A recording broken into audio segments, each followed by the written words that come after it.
Hello, hello, hello, everyone, and welcome to the final day of streaming here at Warfare Weekend. It's time for the big kahuna, the big is. event. Yeah. It is time for the final three matches, final three rounds of the Warfare Weekend Invitational. I'm Will Hungerford, and with me is the classiest man in all of War Machine, You big flatterer, Jay Larson. Jay Larson. And we are streaming a quarterfinal match. We'll be doing the semifinals after, and then, of course, the final match later today. So if you have your Sunday off or if you're just late at work and not paying attention, stay tuned the What whole better time. way than to Yeah. listen to Hungerford's dulcet tones of his voice? Listen to Jay give actual commentary and real information while, And Dink Do memes. Don't forget those. and hopefully no more of those.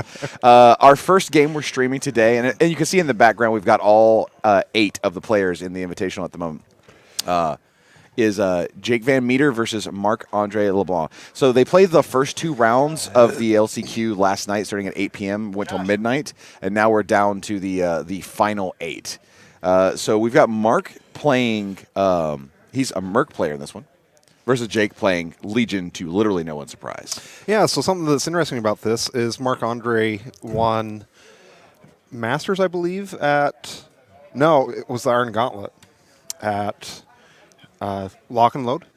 And he was playing Circle Orboros at the time. Mm-hmm. And as a lot of the top players do, he plays multiple factions. Mm-hmm. And this time, he decided to go with Mercs. Yes. He's got, his pairing is Flames and Irregulars. That's Flames in the Darkness, by the way. Yes, Flames in the Darkness. Thank you, Jay. Yeah. So he's playing Fiona. For those listening at home. It's going to be that kind of day, isn't it? I'm ready. His Flames list is run by Fiona the Black, and his Irregulars list is run by General Ostrom. Yes, that is his name. Yes. But his Flames list, the one he's playing, it's Fiona. She only has a blockader in her battle group. He's got Grandmaster Gabriel Throne. Alexia 2, who you know her full title. So go ahead, Jay. What is Alexia 2's full? Alexia 2 is her name, I believe. You sure? It's not Alexia, Mistress of the Wishfire. He's got 2 Moron Archons, 2 Thamorite Archons, the Hermit of Hingehold, obviously. Savio Acosta, a maximum unit of Precursor Knights with the Precursor Knight Officer and Standard Bearer, and then a minimum unit of Mechanics, which are his cultists. Nice. A little confession time. Every time I read The Blockader, I think mentally, and sometimes I say it audibly, I think of him as the Blockador. That was the first when I first read that thing. That was just what it read to me. So Blockador or Blockader, the Blockadeer. It's fun mispronouncing things, especially in Convergence right now. Like not reciprocators, but call them reciprocators. People hate that. Let's talk about Jake's list real fast. I can give actually a little bit of insight in this pairing that Jake has. Okay. So one of the things that's interesting about the Invitational is that it's a bracket system where you kind of have an idea of what your opponent is going to be and who you bracket, might, who you're going to face round 1 and who you might end up playing through that bracket. And so Jake initially wasn't going to do Lilith 3, but it was looking like he might have an early round versus an Infernals player who he suspected might play Sloan in Hearts of Darkness. And so Lilith 3 was kind of his counter tech to make it through that round if he ended up having that matchup. So unsurprisingly, he did not pick Lilith 3 for this round. The one he went with was Absalonia 2. Mm-hmm. And so his Absalonia 2 list, I like it quite a bit. It's actually a list that I saw something like this from one of the winning players on the team of the WTC. So this is a Primal Terrors list, and he has Absalonia 2 with 4 Blight Wasps, a Nerif, Proteus, Golab, a Seraph, and 6 Shredders. Yep. And then a Muck the Truthbearer, a Swamp Gobber Chef, the Forsaken, and 2 Hellmouths. So this list specifically in the Fiona list, Who do you feel has the advantage? Do you feel anybody has the advantage? I mean, let's say the player skill is equal. Is there one list that has a slight edge over the other one here? It feels like a pretty interesting matchup to me because, on the one hand, Absalonia 2 is really good at getting a really strong Alpha Strike. But Fiona has the tools with her feet to kind of mitigate potentially that Alpha Strike. And so it's going to be interesting to see kind of the timing that Marc-Andre does on his feet and whether or not Jake just decides to back off around and then try to strike in. So it's going to be very interesting to see how it plays out. Okay. Well, we'll be covering all the action here. Let's get a quick top-down view. So our camera angles for this, we'll be able to show you all the players playing and everyone going on in the background. We will be also talking about the scenario in a second as we have the overhead view we can show you. And then we've got, this is sort of our standard view we'll be looking at most of the time. But real fast, let's get into this overhead because I want to talk about the scenario placement and what's going on. We're playing Anarchy on this one. We'll bring that scenario up real fast. You got the two sort of very far to the edge placed zones, which can only be controlled by units and casters. Two flags that are offset in the middle, also met by two objectives in the middle. And as you mentioned, most of them picked the reroll objectives. Yes. So CP for destroying objective, CP for holding flags, which can only do with solos and casters, and then units can score the zones, as can casters. So currently, nothing that can be scored by battle engines or war beasts or warjacks, which is interesting in the Absalonia 2 list in that I don't believe outside of the Hellmouth it has any units. And really, the Hellmouth shouldn't be considered a unit because it's just like pure bullcrap. Go on, Jay. Thrown into a can and carted out to... tell me your real feelings here. I've long said that the Hellmouth and the Sentry Stones are the two units that enrage me the most in the game. Okay. Okay. Well, you know, it's good to have opinions, and it's good to have strong opinions. Looking at the terrain on the table from the top, let's grab some telestration here from one Mr. J. Larson. Oh, yeah. So that center piece that's sort of a tree stump there, we're going to highlight that real fast. That is being played as an obstruction. And the whole thing is an obstruction. So, and they have agreed that it blocks line of sight completely, so like you can't see the Colossal on the other side of it. Obviously, we've got the shallow... That's the way the rules work. That is the way. Well, some players agree. I understand. To do different ways. Some players agree to play the game wrong. Okay, I'm just. When it comes to terrain agreements, that is something the players allowed to do. We obviously have that cloud you can see in the top left. We've got the two walls. There's where the big the little cloud. Yeah, that big orange tree that is a forest, and that template does get removed at the top right. And then the one I really want to point out is in the bottom zone. You see that piece of rough terrain with the little red marker on it? That is a piece of rubble. I believe they're playing it as rubble or rough terrain. We'll see as they play. But I know they agree that it is a burning earth hazard, so it does count a cloud. Okay, so is this going to have any homebrew rules on this one? No. You know? Okay, and that's one thing is we listen to what the players say, and they agree that it's burning earth, it's a cloud, it blocks line of sight. So, and I think they're playing it as rubble, but they may simply be a piece of rough terrain. So. Okay. All right. Let's cut back to the action. We can real quick. We've had a few questions on the lists again, so we'll do a fast rundown on these lists. So Marc-Andre is doing Flames in the Darkness with Fiona, a blockader. Wow. Gabriel Throne. Top level commentary right here. Alexia 2. Tomorrow and Archon ×2. Could you mispronounce everything in there, please? Yes, I can. The Thamrite Archon ×2. A Hermit Savio Acosta, a Precursor Knights Max with command attachment, and a Min unit of mechanics that are his cultists. Yes. And then JVM is playing Absalonia 2, 4 Blight Wasp, Golab, Nerif, Proteus, Seraph, and 6 Shredders with a Muck the Truthbearer, a Swamp Gobbler Chef, the Forsaken, and 2 Hellmouse. And now you know.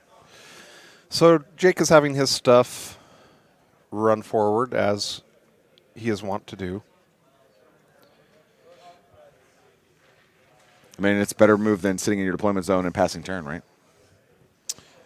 I mean, you're like, well, actually. Well, actually, I'm pretty sure Marc-Andre LeBlanc would consider that an optimal turn one for JVM. Oh, yeah. Yeah. let's see. He's just sort of okay. So the Hellmouth's obviously going to be in the zones to, we see the actual maw is in the back to do Hellmouth things. Yeah, to basically hold those forever, at least contest them if not score them. Yeah, it won't be hard to score them if he wants to with some good planning. A super fast turn from Jake. Although he didn't really have a ton he had to pull off there. It's true. He's being a little conservative with the shredders. Like they're kind of hanging a little bit back, right? And we see Abby. That wall placement on this table is still really, really good. I feel like we should have a terrain mix-up next game because that is a nice little bunker there. And you mean you don't do that every time you set up your table, have your caster bunkers? No. Caster bunkers I am not a fan of. I mean, it is a way to play the game. I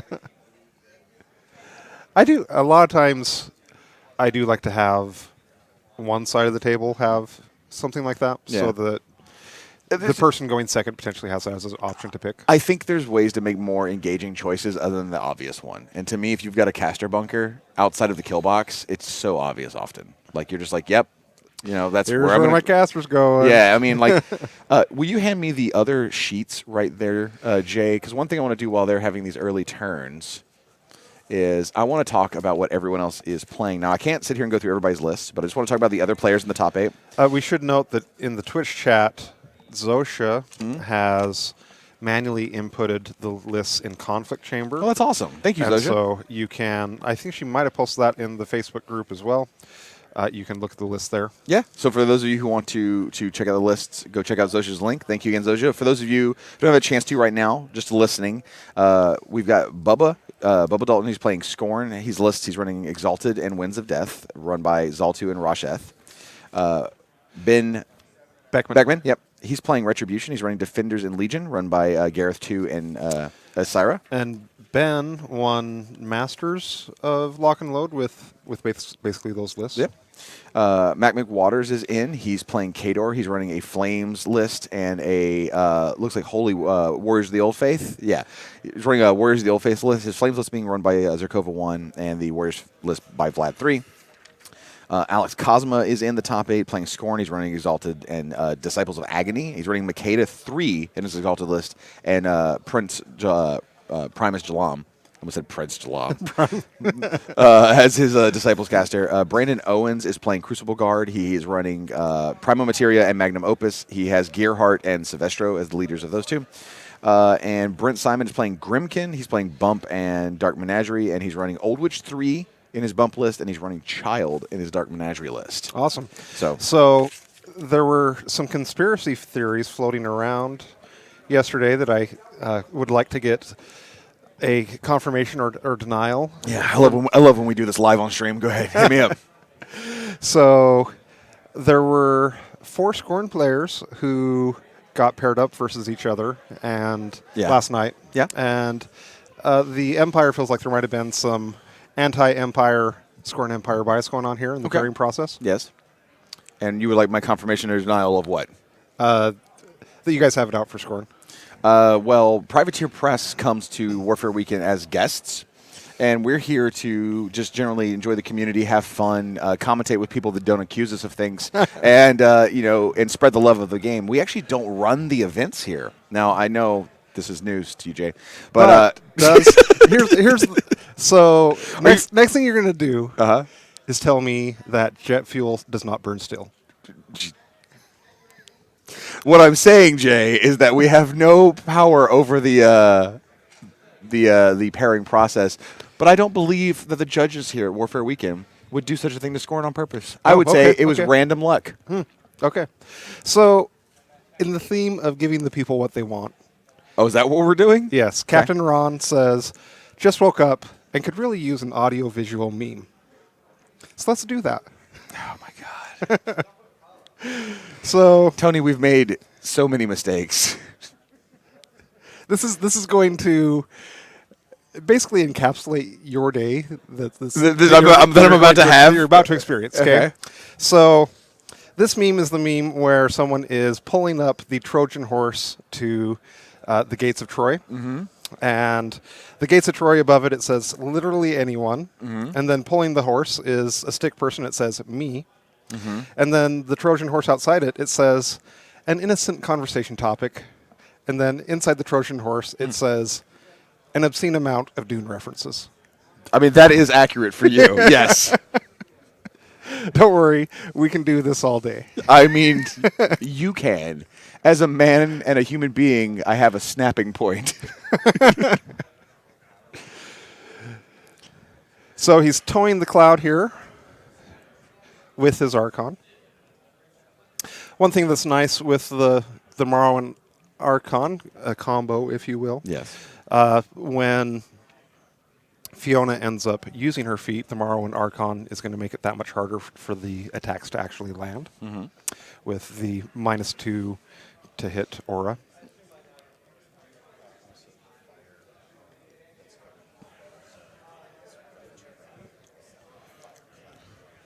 So Tony just confirmed mid your conversation, Jay, that the terrain piece on the bottom that's on fire is actually rough terrain, not just rubble, or not rubble.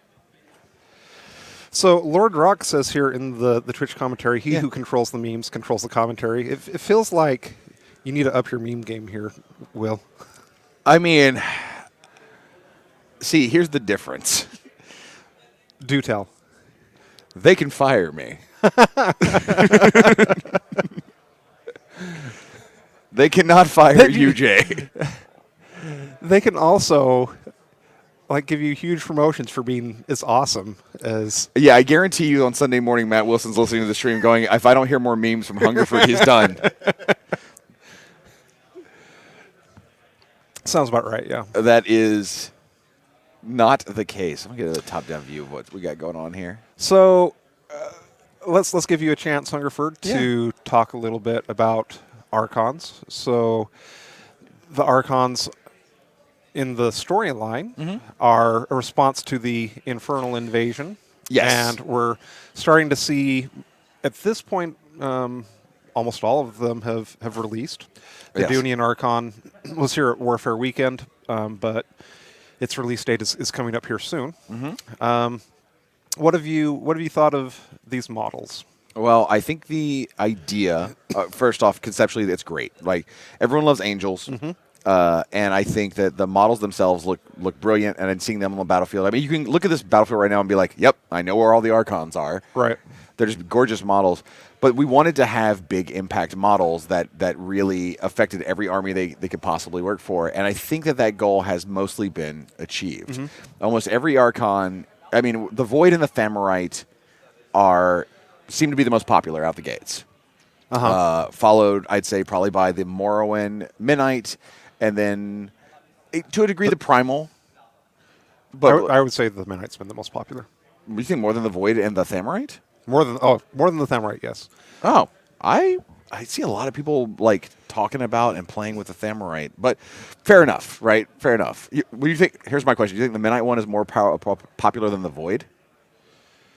Because I would very much disagree with that. No, the Void's more popular, but that's partially because of how many factions it's impacting. Yeah, but I also think the Void has a bigger impact in the factions it works for than the Midnight one does, personally. Ooh, boy.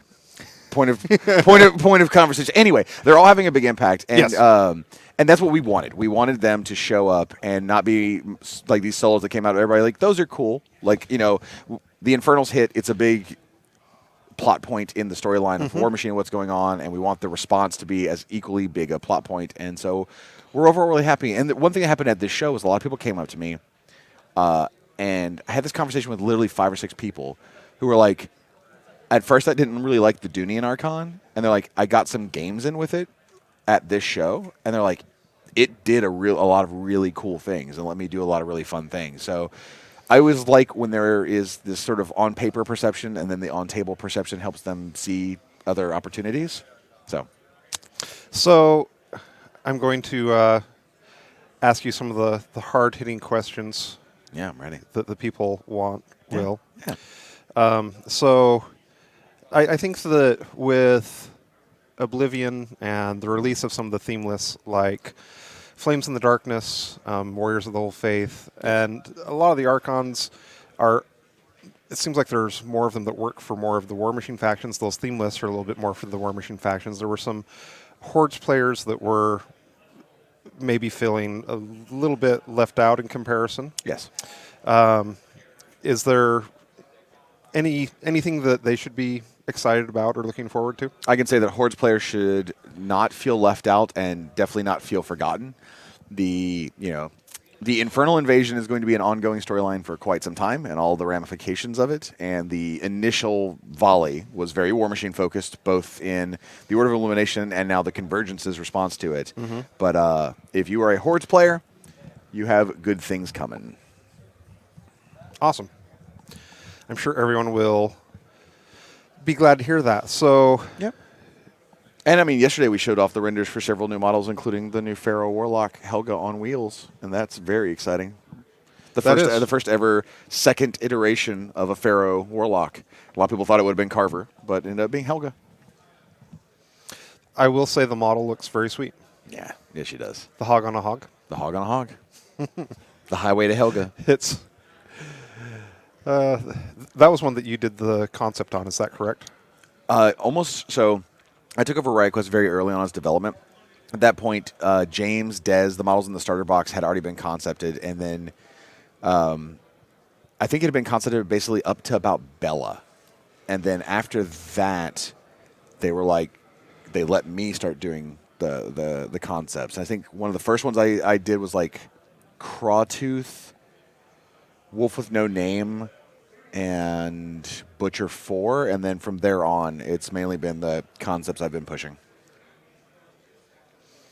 So we've got a question from Twitch chat. Rimwall says, will we see any changes to Legion of Everblight in the upcoming balance changes? No. The next upcoming balance change is got like a couple things that are being brought down, literally a couple things that are being brought down. And there's going to be a sizable chunk of things that are being brought up. The approach I want to take for balance updates is very much pick a portion of a faction or two, usually based around a theme force and the things that work for it, and then test the crap out of buffs. Try and bring the bottom up a little bit.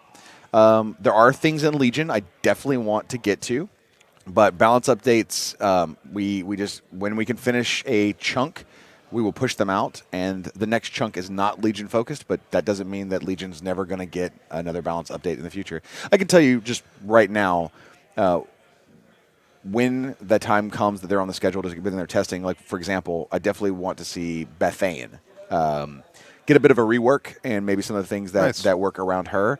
I think Bethane was a very popular caster, and I think she has fallen a bit by the wayside, and I think there's some interesting and engaging things that we can do with her. It's just a matter of time and resources, because you don't want to make a balance update, put something out, and then it got too pushed and overtuned, and it becomes the boogeyman, and then you have to nerf it soon after because you messed up. That's just that's ultimate feel bads. That is a bad taste.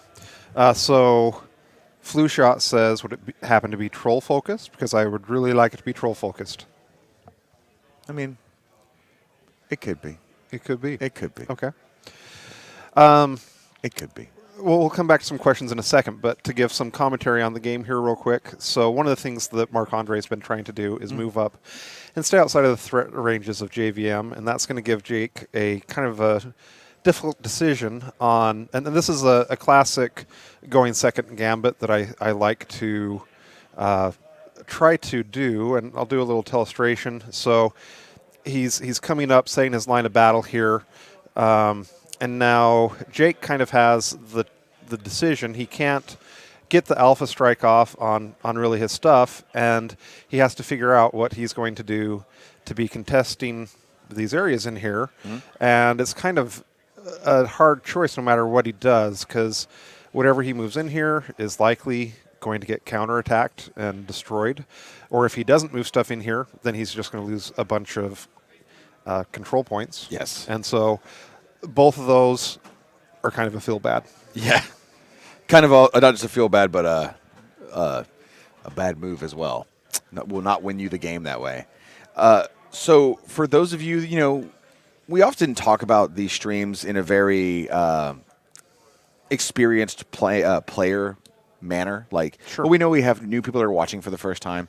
So for those of you who aren't familiar with these two armies, just kind of a quick rundown. Apollonia 2 is very War Beast focused, and she makes them. She kind of pushes the limits of what the Legion War Beast can do. A lot of that goes into her feat. She has a really strong Alpha Strike feat, and I'll read it to you if you've never read it before. It's called Metamorphose, and what it says is models in her battle group, so that's all her War Beasts, currently in her control range gain +2 strength and flight, and their melee weapons become range 2. So not only are they hitting harder, not only can they fly through terrain if they can already, but they are getting that additional reach to go a little bit further in where they strike. Fiona, on the other hand... Real quick, before you leave Apollonia, Yeah. there's one other ability. You want to talk about Alpha Hunter? Let's talk about one other thing that she does that's really important to her game. Mm-hmm. So one of her abilities, Alpha Hunter, War Beasts in this model's battle group, beginning their activation in its control range, can run, charge, or make power attacks without being forced. Yes. When this model destroys one or more enemy models during its activation, War Beasts in its battle group, beginning their activations in its control range, gain +2 speed and mat for 1 round. Now, normally an ability like that, you'd be like, it's very difficult because you don't want your caster out there killing things where it might then be able to get killed. But she does have Reposition 5. She does. Which does help her do that a little bit easier, but at the same time, you're not going to see that plus... The free charge you always see, but the additional speed and mat is a little bit harder to trigger because your opponent does have to give you something to do that with. And then you have to make sure you're not being baited into attacking it to trigger it and then leaving Apollonia out in the open even after Repo 5. Fiona is definitely a spell-slinging caster. She is able to channel through her own models and ends up killing them in the process after her rework. She's picked up Befuddle, one of the strongest spells in the game. Will let you pick an enemy... model and make it walk 3 inches. She can give one of her units stealth, which is not as great against Legion, but still there. She does have an arm debuff, and then just solid overall offensive power, but her feat is very control-focused. It is enemy models roll 1 fewer die when making attack and damage rolls while in her control range. So, and her control range is substantial, right? Like Fiona is rocking a 14-inch control range. So she can get a little bit up there into the area where you might normally be concerned about being attacked, because if you've got the enemy in the control range where they can get to you, you're dropping their attack and damage dice by 1, which if you don't have a boost mechanic means you're rolling 1 to attack and 1 to damage. Obviously, Jake has plenty of boost mechanics in the most of his army is War Beast focused, but still just boosting to get up to 2 and 2 is not going to take out Fiona. So real quick, let's talk a little bit about some of the other models in Jake's list. Some of these, since the advent of this Apollonia 2, this is kind of the first time that we've seen some of these models get some play in Mark III. Some of them were popular in Mark I and Mark II, like the Shredder, but they kind of went onto the shelf with the edition change. But with this list, they're making a comeback. Yes. So the Shredder is a 4-point lesser war beast, and it is mat 5, power strength 10, but it has flank-friendly faction war beast. Yes. And so when this model makes a melee attack against an enemy model in the melee range of another friendly faction war beast model, this model gains +2 to its attack rolls and gains an additional die of damage. Yeah. I mean, basically, you go up to mat 7 with Weapon Master if you have another beast nearby. Yeah, and if Apollonia is able to get her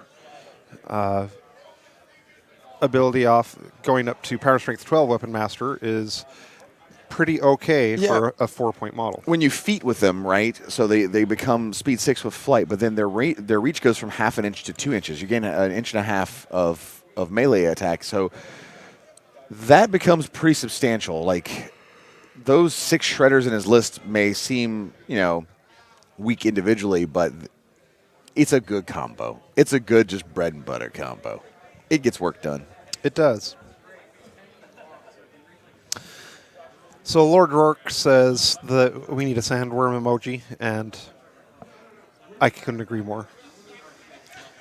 Sandworms. Oh, like in the movie Tremors, where you can't stay on the ground?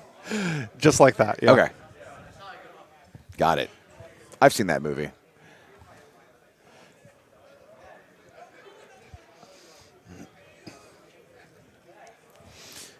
So let's see. We are on Jake's turn, and right now Jake is sort of talking through his turn with his opponent.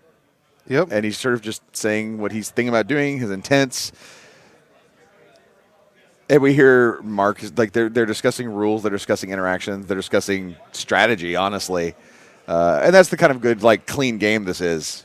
No gotchas, no hidden whammies. Just like, yeah, if I go here and do this, and then Mark's like, yeah, then this, and they're having a pleasant conversation at the moment. Unlike ours, Jay. Oh, you cut me to the core.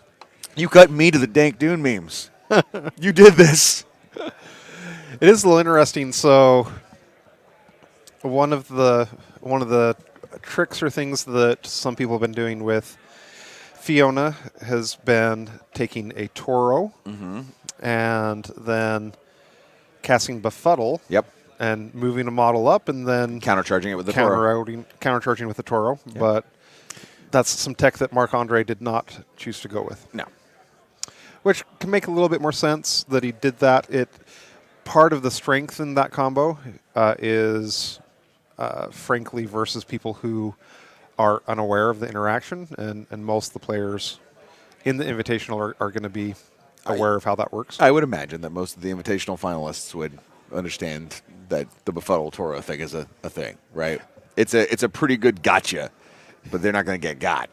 Well, I say most. So we have a little commentary here from the Luizini. So I'm sorry that I say everything wrong, but he says, "I love the Jay versus Hungerford banter. The animosity is palpable." For the record, why is it versus? For the record, I don't have any animosity towards Hungerford. It's all him towards me. No. Everyone knows I love Jay. I just hate what Jay does to me. First, we've got a great point here, though, from JP, great one.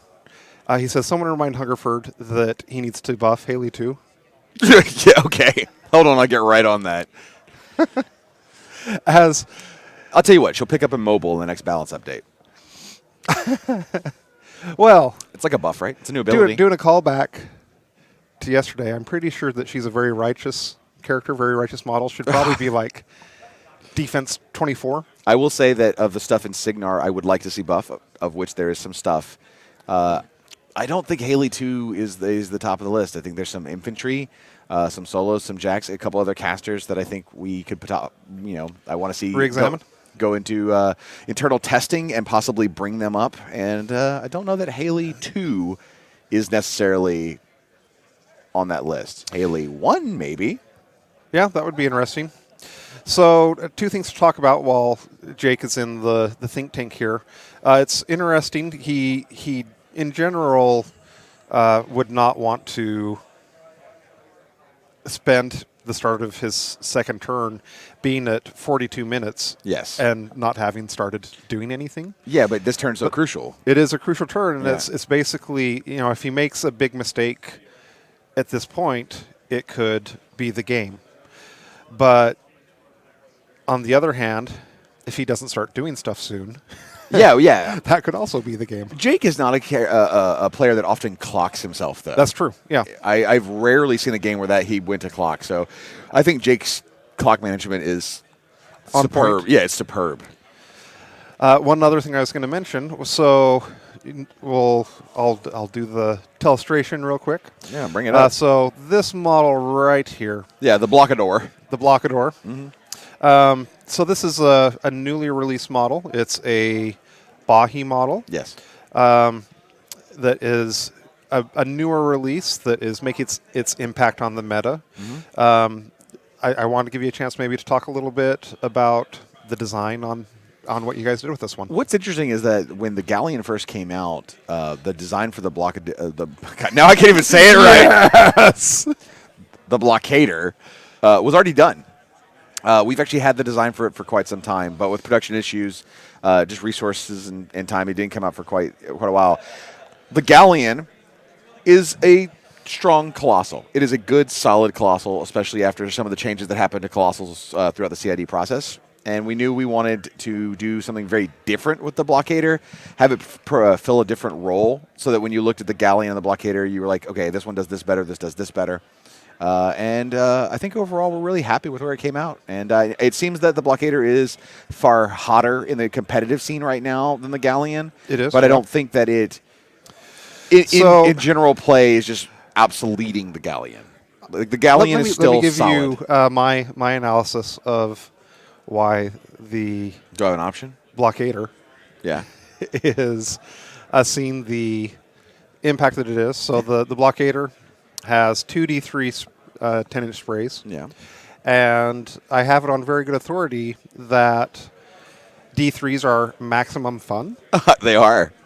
And so you think people are just maximizing their fun with the randomness? randomness? I mean, it's how could they say no to how much fun having 2d3 is on a model like the Blockador? So what you're saying is the more RNG that we can squeeze into the design. Yes, I mean honestly, it's a little low right now. So if we could add more D3s on models, that would get people excited. Hell, why not D6s? Ooh, yeah. Hell, why not D8s?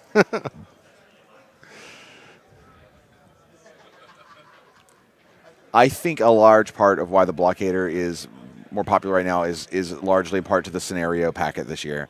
And I was a little glib, made a little joke there, but I do the sprays obviously is a big impact of why it's popular. Yes. The fact that you can't do shield guards on the sprays that it's doing, but also the melee output that Jack gives is pretty legit, impressive. Yeah, 4-inch melee range, and is it like power strength 23 to start off? Let me check. Let me look at my stats. Power strength ridiculous. Power How about strength. we go with that? Power strength. That's a technical term. Enough. But yeah, if you've got two spread out like zones like this, and your opponent can only commit, let's say, one unit of infantry towards one of them, like the games we were watching yesterday, you can put the Blockader up there, and it by itself is easily going to be able to, with those sprays, clear out infantry quite easily. So going back to a little illustration here, Jake's kind of opting to pull back his models, try to stay out of his threat range that Marc-Andre has. And what I would expect to be happening is that he's basically going to rely on his free Hellmouths, which are fair and balanced, to be contesting these zones and prevent him from having repercussions of the strategy because the Hellmouths are fair and balanced. And then what I would kind of expect to have happen next is Marc-Andre will likely run forward his next turn and feat with Fiona. Jake will be left with the unpalatable option of what he's going to do under Fiona's feet. And then Marc-Andre will have a counterattack, and then the game will be afoot. Yep. To answer your question, the Blockader's fists are Papa Strength 22. 22. But I would expect someone that throws as much shade towards Hellmouths as you do to be wrong about a lot of things. So, commentary with you is the best, Jay. The people they're literally gonna be like, "Do they hate each other?" Be like, "No, we really like each other. This is just how we talk."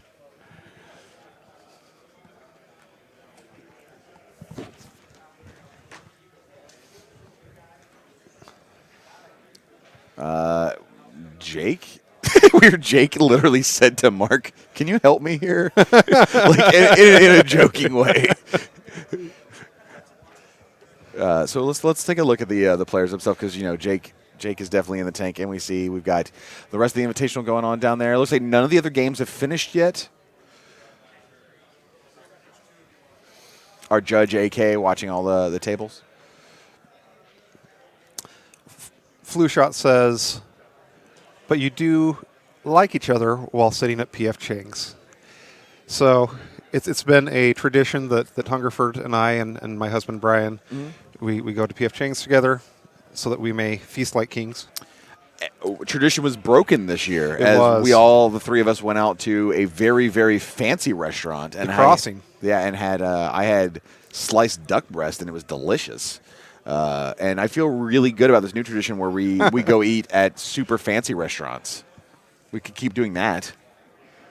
Jay. Or God. we could feast like kings. What do you want to do, Arby's next? Like, what's the plan? So, one of my great foodie heresies is that I like fake cheese. And I like Arby's. Oh, fair enough.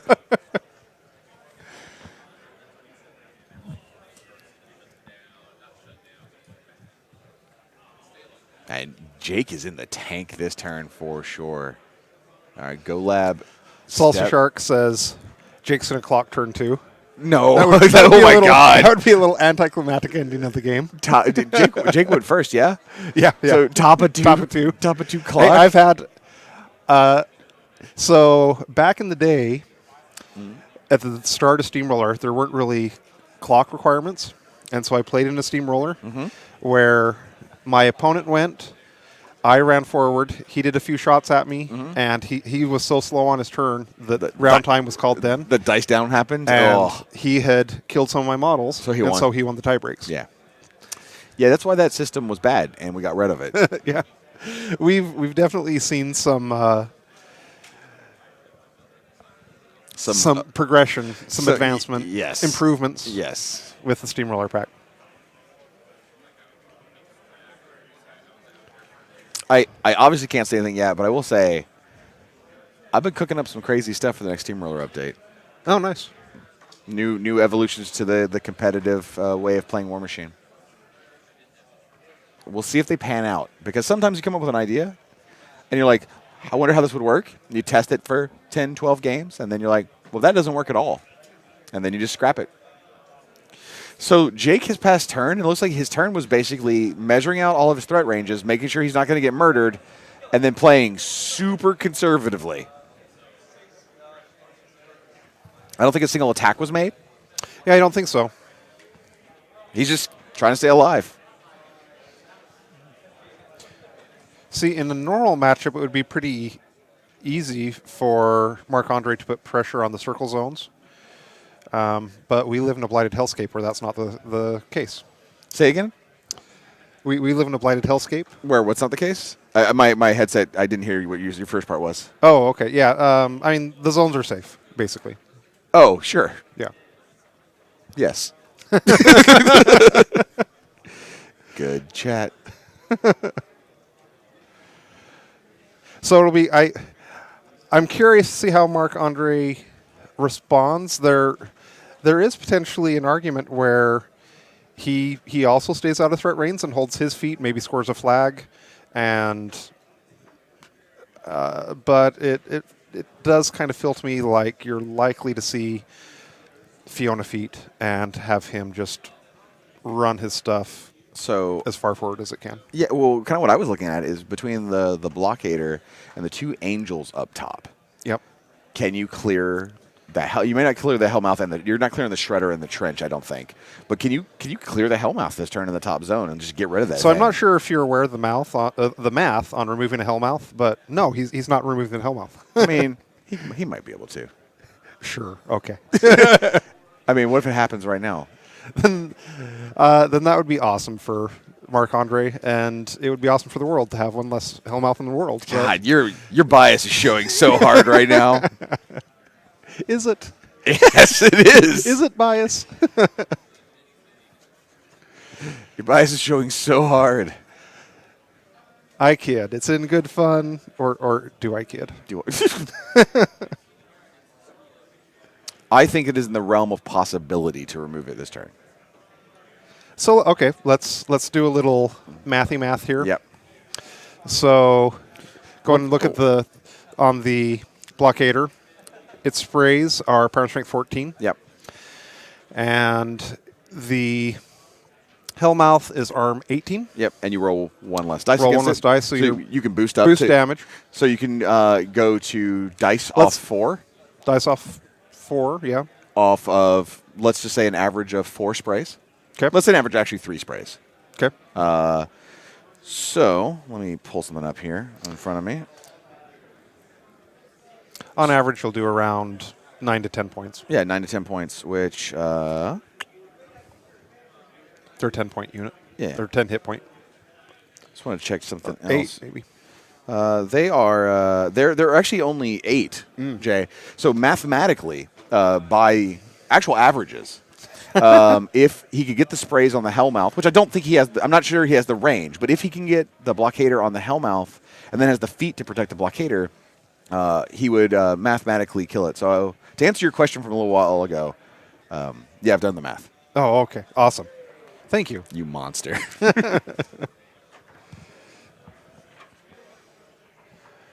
The question is, would it survive in that position even under feet? And if because I don't think you're going to counter feet with Abby for the +2 strength to make up for 1- die. You might you might have to, but right. A little surprised Marc-Andre is taking a little bit longer on getting going on his turn than I would have expected as well. Mm. And Almighty Foon is like, you don't bother killing the tentacles. Yeah, in this scenario, I'm saying that the Blockader and maybe like a couple shots from the Thamorite Archon can get lucky in there, and you're just going after the maw itself. You're not worried about hitting the tentacles whatsoever.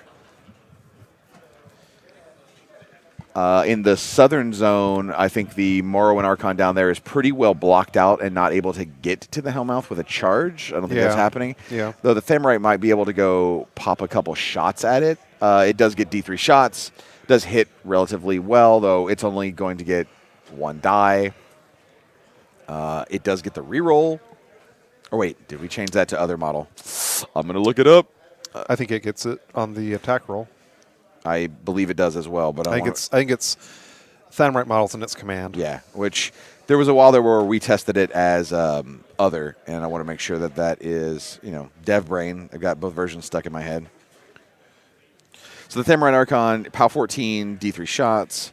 It's when a friendly Thamorite model and its command range misses an attack roll, it can reroll, so you're just going to hit the thing. The attack types, you're not going to Death Driver it, you're not going to Eruption of Ash it. You're not going to Thamar's Teeth it, so none of those are really, really pertinent here. But you might get D3 POW 14 shots, which are dice off 4. You're only rolling 1 damage die, but you might get a couple points just in case the Blockader doesn't get it done. So a couple questions from Twitch. Yep. One is asking if there's been a announced street date for the Robo Shredder yet. We have not, no. Meccano Shredder has not had an announced release date. The latest releases for Rare Quest have been February, which were Chuck Dogwood, the Terrorizer, and Helga on Wheels. Okay. And Rimwall is asked a few times, speaking of Colossals, the Archangel doesn't see much table time. What is your opinion of it? I think the Archangel is a fine model. Obviously, it is not in the top 10% of the faction that puts it in that competitively viable range. Being a giant, beautiful model, it would be nice to see more play. Could it receive a few more buffs? Yes, we're very careful with that model. It's been one that when we test, often it can get pushed too far very easily.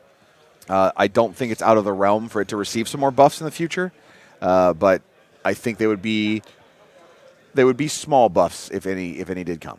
I don't think it's a bad model by any means. I do think there are 3 major categories. There's competitively viable, which the size of War Machine is your top 10%ers. There's okay, which is kind of everything else that's a good model, but maybe not in that absolute, it's going to win tournaments, S-tier stuff. And then there's bad, and the things like that need some help and need to get pushed up. I don't think the Archangel is bad. And I don't think with the size of War Machine, every model can be truly top and competitive viable. Like, there's always going to be a cream of the crop. So it would appear that Marc-Andre did not fall for the trap of attacking the Hellmouth.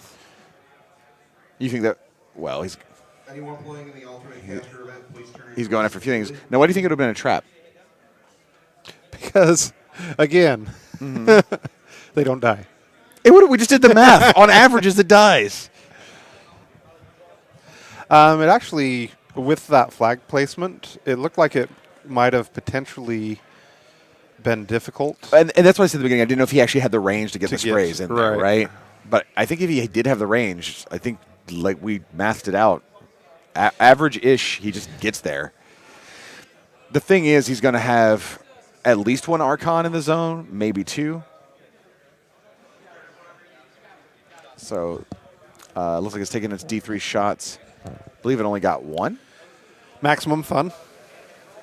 He did say, of course. Missed on his first attack, but gets a reroll because it's a Thamrite. Yep. He needs boxcars to kill what? Oh, he was shooting the Shredder in the trench. Yeah, I think so.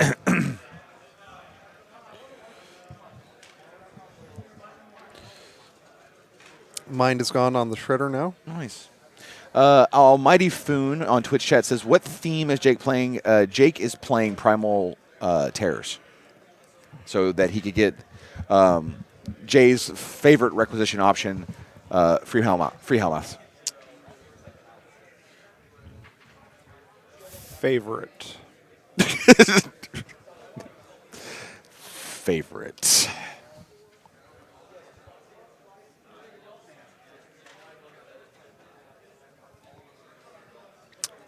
I wonder if has Fiona gone already? I don't think she has. No, they were. That was what Marc-Andre was actually just talking about. He was saying, like, I could camp 0 with Fiona and move her up. What could go wrong with that? And then nothing. Jake was like, well, what the F am I going to do? It does seem like right now Marc-Andre and JVM are having a little bit of a clock off to see who can blow the most time in round 2. I don't see any Groomkin here. It's fair. How are they having a clock off? Let me float something by you while Mark's in the tank. Okay. Somebody was talking to me about Riot Quest the other day and how for the prizes we do the blinged models. Okay, yeah. And they said they want to see a blinged Butcher 4 that has a big gold chain with a $sign around his neck, right? And I said, what if instead we go Flava Flav? And he's got a big clock, but what if it's a clockatrice? Like he has a giant chain and he has this clock over him and there's these tiny little wings and this tiny little hands and tiny little feet sticking out. And we do this like, you know, classic, like old school rap style Butcher. Yeah. As a prize model. How do you feel about that? I mean, it's very on point for Riot Quest. It's not what I asked you, Jay. I said, how do you feel about that?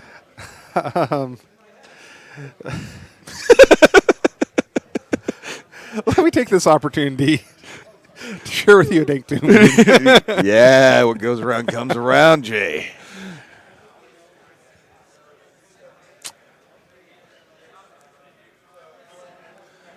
It's interesting to me that Marc-Andre is opting to be fairly conservative with how far forward he's moving his precursors. Mm-hmm. They're going to be doing shield wall with this. Mm-hmm. I'm guessing that he is looking at options for where his caster could go when he was kind of pointing at the table. My curiosity, so this is bottom of 2, yes? Yes, uh-huh. So scoring's live. Yes. Is he going to get a solo on his flag? And it's interesting that I guess Jake just didn't have a solo to be able to put on his flag to be able to score on his turn and force Mark to have the run up and contest.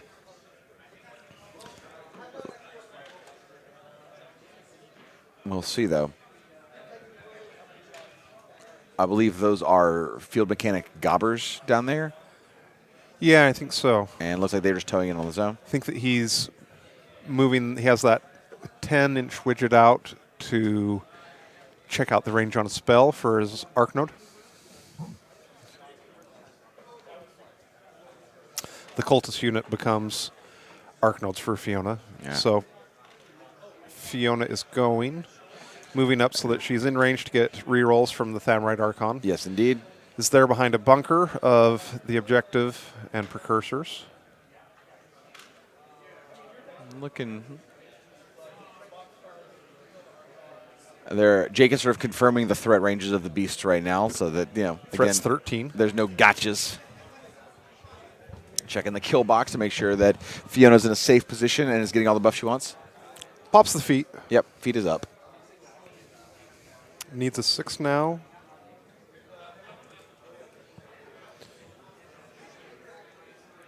does a befuddle. Yes.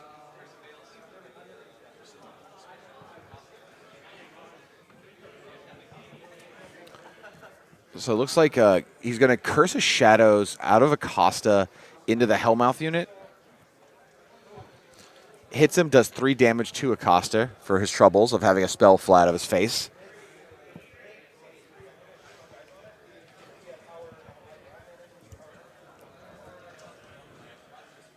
Okay, so now the Morrowind Archon walks up, camps the flag. The bottom Hellmouths are the -2 armor with Curse of Shadows. Thamrite Archon's going to go and probably kill a few of these tentacles now that their armor's a little bit lower. Time for a D3. Yeah. Oh, only gets one Maximum fun. Maximum Thamrite. Yes. Should be able to reroll that. We have a rules correction. Should have turned left. All warriors are Archnodes J. Cultists just don't die after. Yes. Yes. Yes.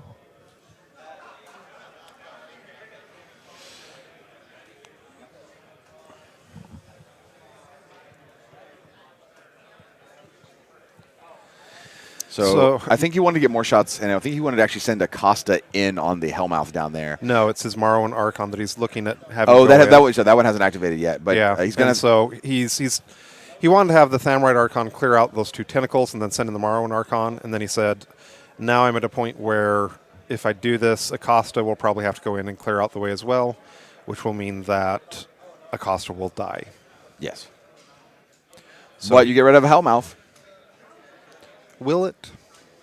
Yes, we just did the math on this. We didn't do the math on I the promise you. Morrowind Archon. Okay, Acosta on a Curse of Shadowed Hellmouth. No, he would be going in on the tentacles. Or not Curse of Shadows, because Curse of Shadows has no free strikes. This is, it's also -2 armor, and I'm trying to remember the name now. I'm going to look it up. Why can't I remember the official name? Because there's a lot of spells in this game. There's a lot of spells in the game, yeah. Turns out. Let's go to Fiona. And for those of you listening at home that may be having the same problem I am and remembering this exact one, Curse of Veils is target model/unit suffers -2 armor and does not block line of sight. Well, there you go. It's basically Shadow Fire plus an arm debuff.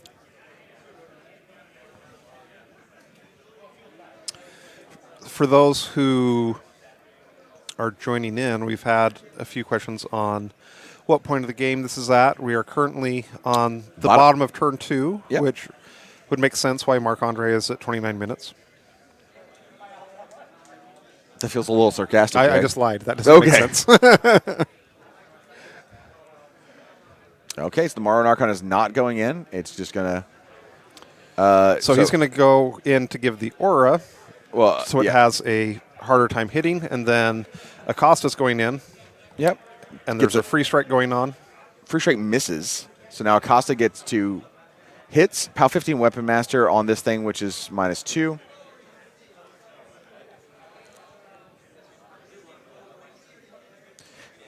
It's POW 13 to an arm 16, so effectively POW 15 the way they were doing it. But it's dice off 3.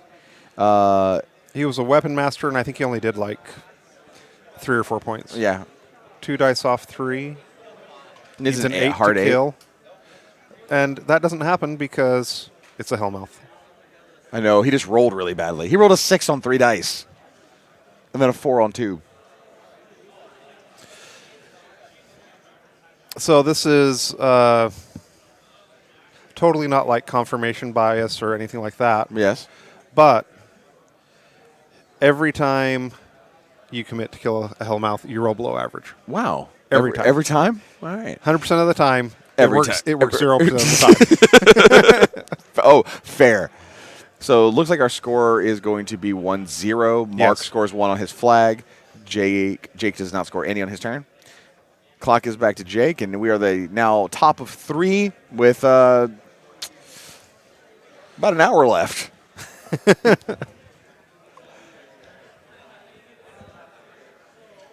Tony, our camera guy, had to run over to go fix something real fast, so we will get the round updated and the CPs updated in one moment. Tony is coming back to his seat. The best of us. By far the best of us. Hey, Tony, quick update. The score is now 1 CP for Marc-Andre LeBlanc, and it is now the top of round 3. If you wouldn't mind updating the graphics, sir. You beautiful, beautiful man.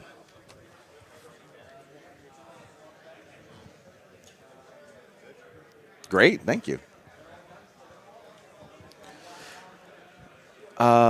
So let's see. We're still in the maintenance phase right now. I heard. Technically, I believe we're in the control phase, sir. Oh, I'm sorry. I thought he was still putting down his tentacles, which is the maintenance phase. But do me a favor, though, if you wouldn't mind, and never correct me. Oh, okay. Well, that should be easy because go ahead, say it. You're perfect just the way you are. Oh, would never. I know what that means. My grandma used to say that. I think the only thing Jake upkept was Bracer, which for those of you who aren't familiar with Apsilonia 2, Bracer is target war beast in the spellcaster's battle group gains +2 armor. The effective model and any friendly models base to base with it can't be knocked down, pushed, or moved by a slam. Just for clarification, is this the grandmother who gave you cigarettes when you were like 11, or your other grandma? 12. 12, okay. And yes. Okay. She said it looks stressed. I'm sure she was right. She's an Cajun lady. This is the way they did things. I'm aware. I have visited Louisiana. Yeah, well, congrats on getting out. My home has a lot of good food and a lot of good people and a lot of good music, but it can be a little dangerous sometimes, certain parts. So here we see Jake pulling the Hellmouths back to protect the Maw, and at the same time see if they can remove that pesky Acosta.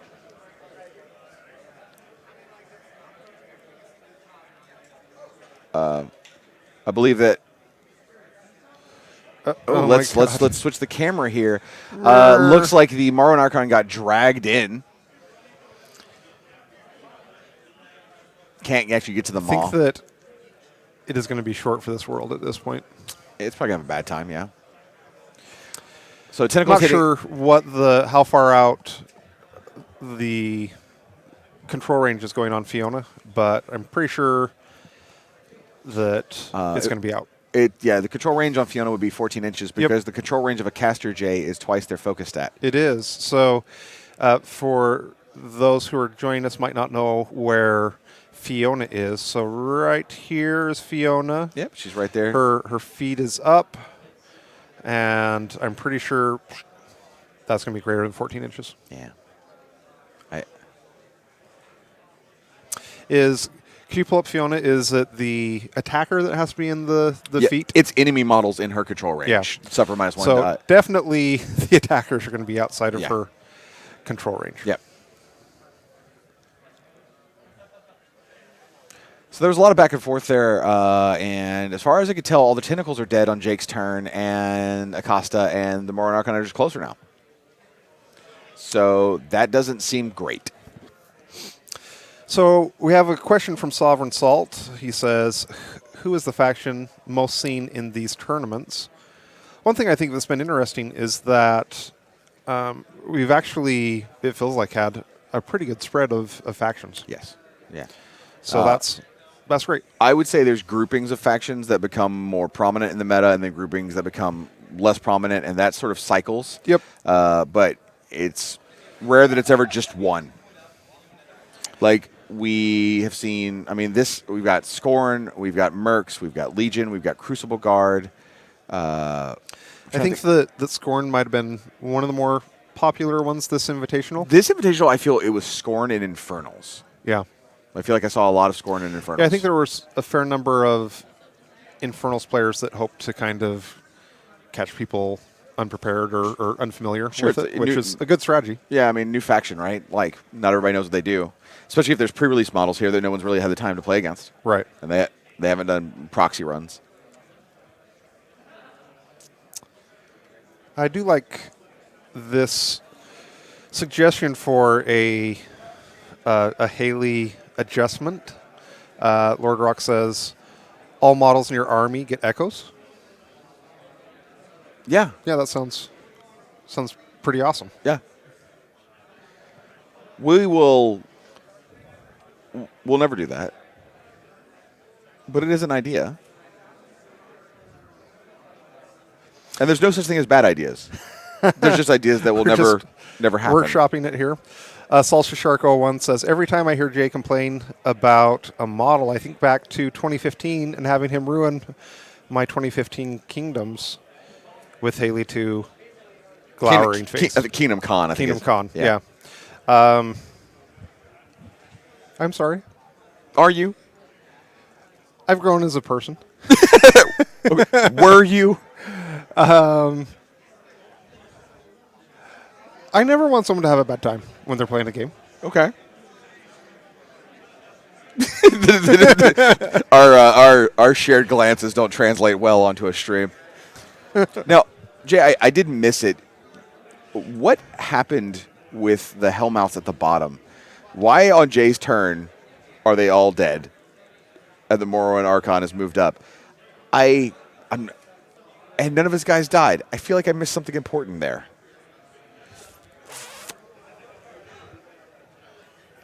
You maybe did. Yeah. How about you? What I'm guessing happened is that he hit with his attack rolls. Right. Did some drags. Yeah. But then failed to kill the dragged models. Okay, that must be it then. Okay. I thought he had missed, and I thought I missed something. Like, I thought he had missed the attack rolls on Acosta, so that's what was throwing me off. But all right, that must be what happened. The other thing that's interesting is listening to the player mics right now. We heard Mark say, "I don't think I should have feeded this turn," because we see that Jake is just not going to engage with the feed. I kind of expected that to be the case, and it's also a little bit why I was a little bit surprised that Marc-Andre didn't push a little bit harder into the scenario, because even if Jake had decided to end up feeding on his turn, that actually probably would have been optimal for Marc-Andre if Jake had decided to do that. And so Jake probably wasn't going to do that. And Marc-Andre, if he had taken up a little bit more or more table space, then if Jake decided to not do anything and kind of stay in the holding pattern like it's looking like he's going to do, then Marc-Andre would have the option to be able to press forward and try to capitalize on him pausing out. But because of the positioning that Marc-Andre has, he can't really exploit what Jake's doing. Yes. I also realized, and I just saw Twitch chat reinforced, so when you hit something with a tentacle, with a Hellmouth, you don't have to get RFP'd if you hit. That's a choice you get to make. Oh, sure, yeah. It's because, and I just had blanked on this, Savio has riposte. Oh, okay. There you go. But there was one in his back arc, if I thought, that he wouldn't have been able to riposte against. I thought that was maybe the one that dragged the... Okay. That must have been the one that dragged the Archon, and then the other one is the one that hit him from the front and then failed to kill him, and then got with the sword. It all clicked together now. I see what the little tidbit I missed.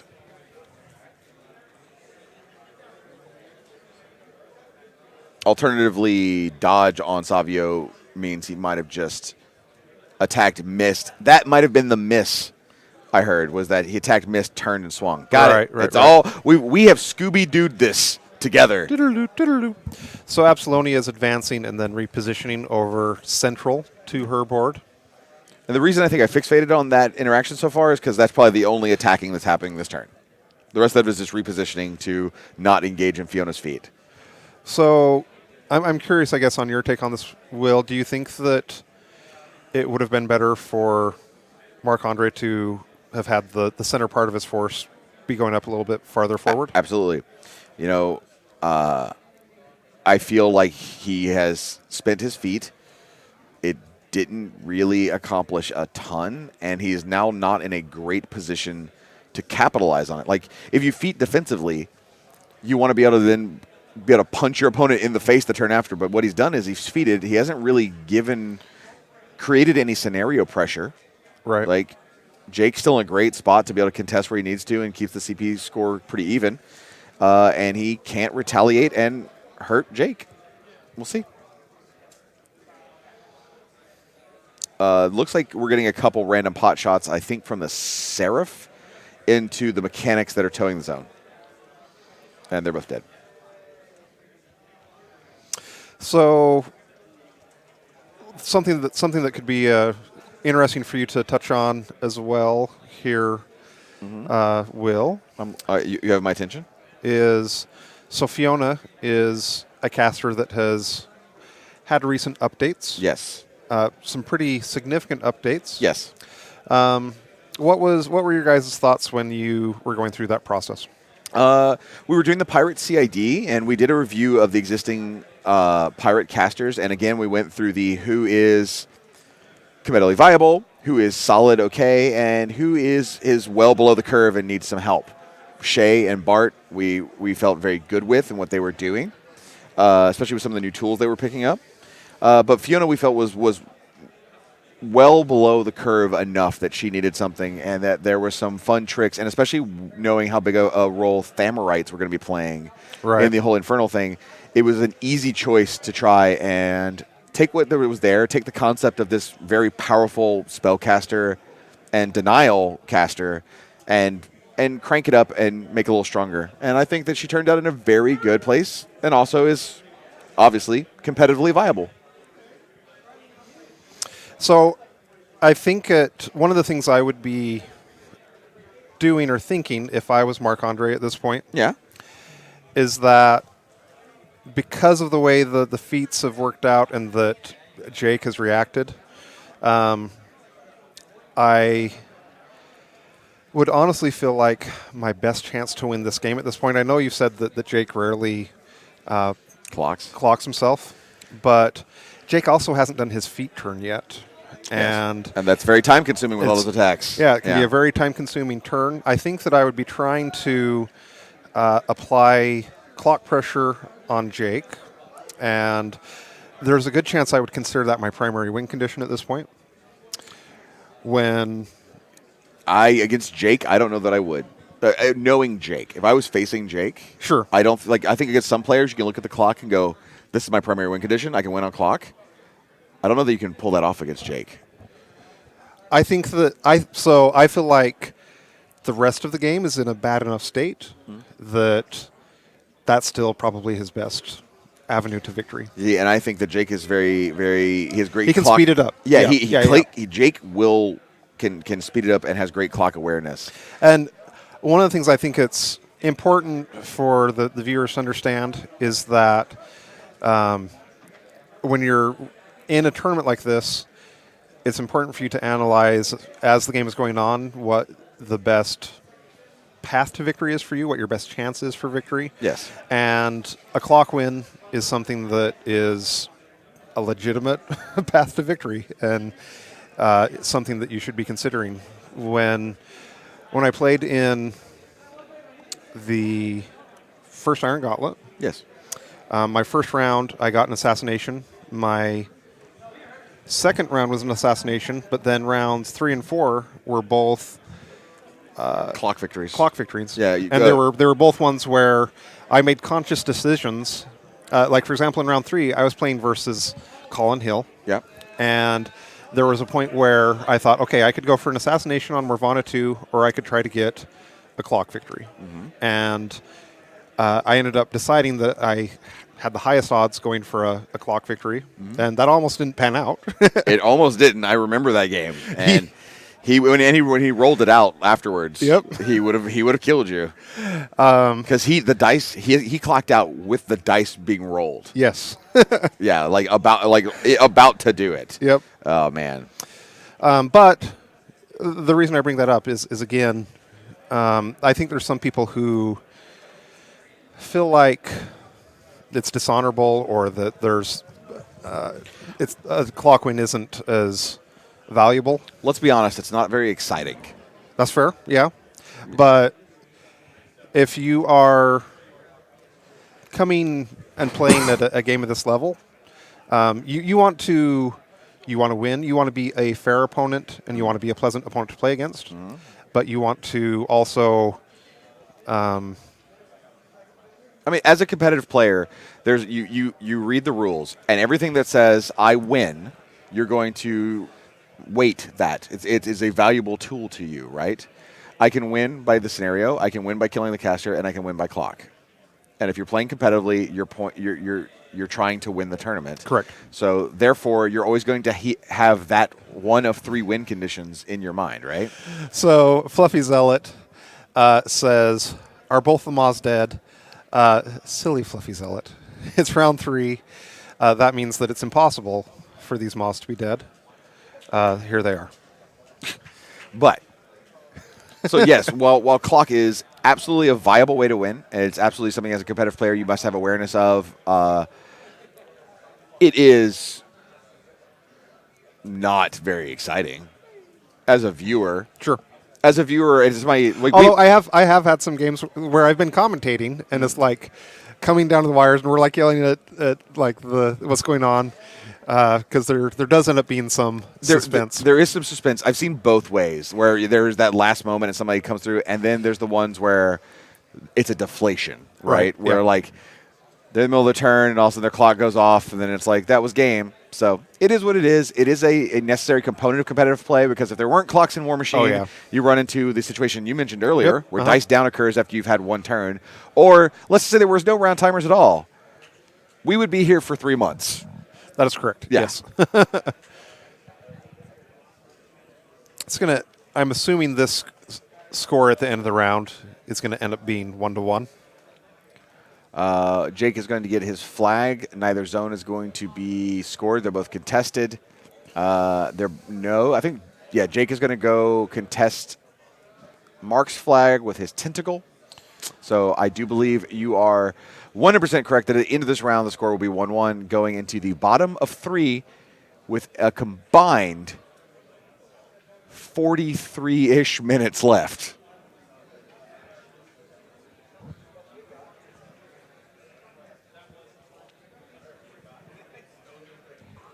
Bottom zone has a mess of all kinds of models in it. You have a Morrowind Archon, you have Savio Acosta. Still alive, I believe. Yeah. So here's the Morrowind Archon, and Savio Acosta is here for Marc Andre. Yeah, and we'll give you the old top-down view as well, so you can kind of see what's going on. And then let's just see if any of the games on the top 8 finalists are completed. It looks like Matt McWater's game has ended. I see his opponent, Alex Cosma, but don't see Mr. McWaters. So we'll see if in a bit. Oh, Matt's right near me. I'm just going to yell at him. Oh, Tony's going to do it. We're going to spend more time doing this than we necessarily needed to. We're going to find out who won the game. And we have the word that in the game between Alex Cosma and Matt McWaters won. Matt. Matt. Okay. Won. There was a comment earlier in the Twitch stream that was asking for your comment, how you felt about Matt playing 2 Khador lists where basically the casters were the only Khador models. Let me see his list. Sure. So, Matt McWaters, here we go. So, let's see. Yep.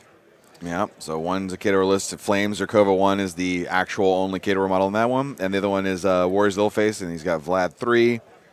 And Judicator Menite Archons. Yeah. No, it's not. Avengers. It's not as if he was only playing Khador casters. It's literally he's playing Khador, and he has 2 separate lists with only the casters, Khador, and everything else being another thing. And he's playing 2 different Alliance theme forces. Yep. How do I feel about that? I feel great. There you go. I mean, he has a pairing that is available to him that he can play in a subset of a faction. It's not. There's no best of Khador, best of Signar, best of Protector, prizes. Not even if there was, it wouldn't matter.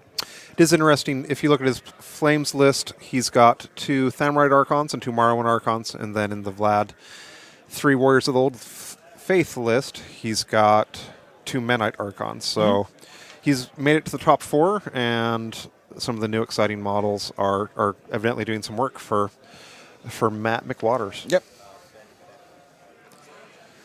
We just got word that Ben Beckman won his matchup. Can you check his list? And Ben's playing what again? He's playing Rhett. He's Nice. been rocking the same list for a while now. He was playing Bubba Dalton, and he's been doing Gareth 2, Defenders of Ios, and Assyria Legions of Dawn. Okay, so we have Kador Alliance, Retribution. They're both in. Yep.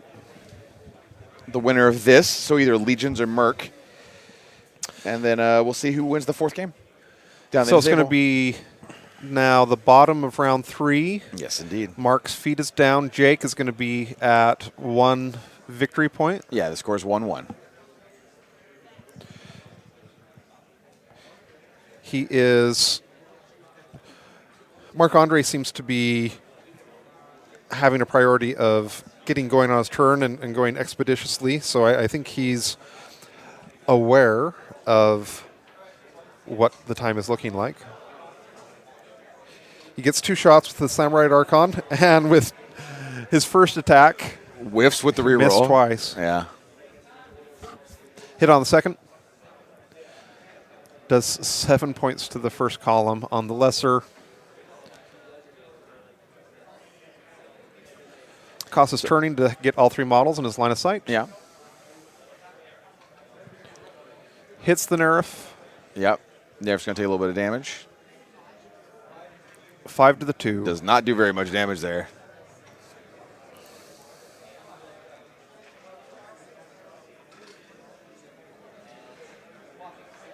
Six to the 5. Yeah, Mark's dice are not being very kind to him.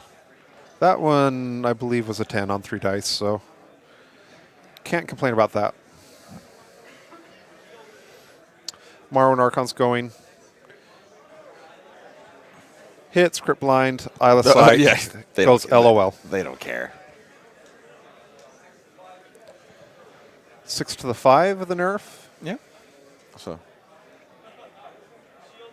So this is the Moron Archon and Acosta both going in on the Nerf and trying to just take the big boy out of the zone. After the Thamorite did not do a lot of work. 5 to the 6. Still has 5 points left. Yep.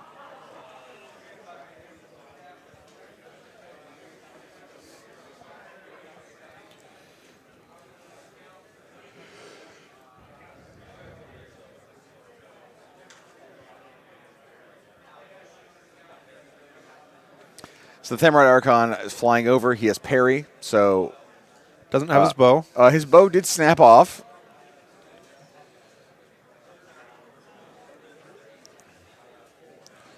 They're going to use a proxy base because the model was having trouble standing up.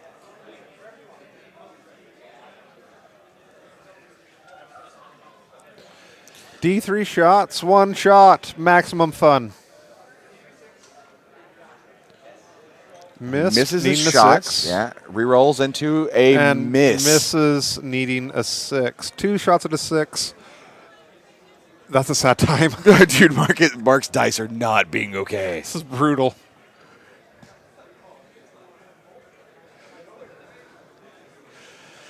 Jake is empathizing with his opponent.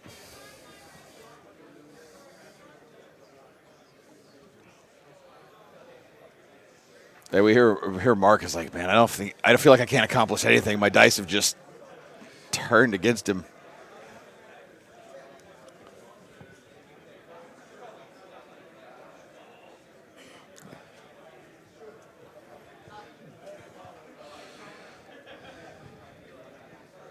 Gabriel Throne is giving tough to the Precursor Knights, and then it looks like he's going to move up. Mark's feeling a little bit despondent right now. Yep.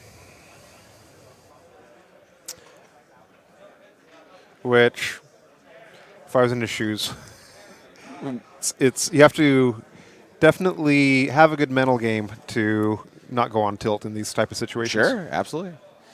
Gabriel Throne came up and bust a cap in, I believe, a shredder at the edge of the zone, and they are soulless, so he gets the benefit of the pistol. Execrator.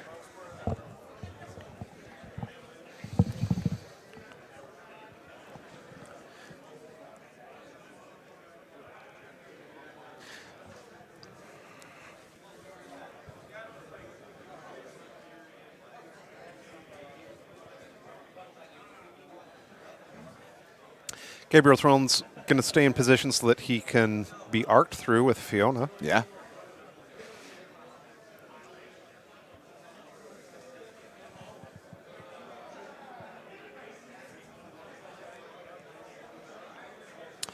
So Ron Lore makes the comment, this has been a weird game so far. It has What is your pro analysis of that? It's been a dance, right? They've just sort of danced around each other while minor skirmishes have happened in the zones, but neither one has been really willing to commit in the middle until now, as the Precursor Knights are receiving the press forward order. Mark feeded a bit early, so Jake just hung back. Then Mark's dice have not been super hot, which has prevented him from getting a lot of damage done. So it has been a bloody ballet.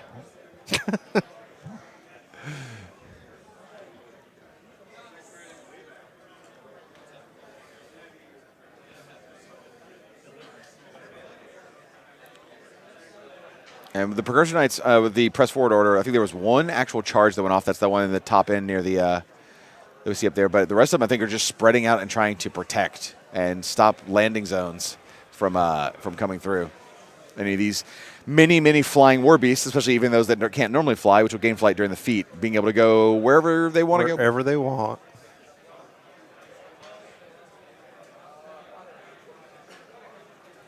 I think that was a tentacle, if I'm not mistaken.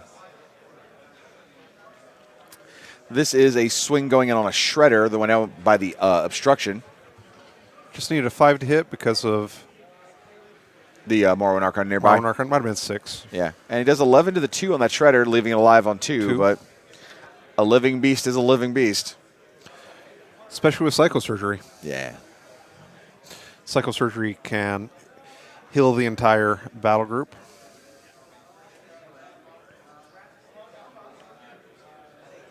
Ron Lore says 2 is not a 0. Yep, and in the case of Legion Beasts, that's a real thing. 2 is not a 0.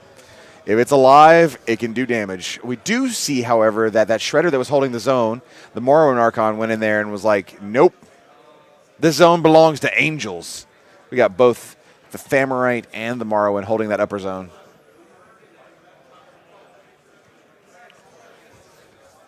So Alexia, Mistress of the Witchfire, is going to walk up in Hellfire. Try and get that solo off the flag. Stop some scoring. Needs an 8 and gets it. Gets it and just...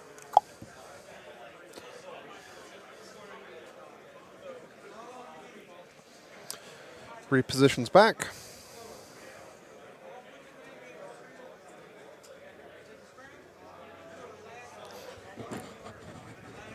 The Hermit is likely going to run. Yep, we see the Hermit running around to get on the flag so that Mark can score this turn versus Jake, who can no longer score, being that his solo just got sniped out.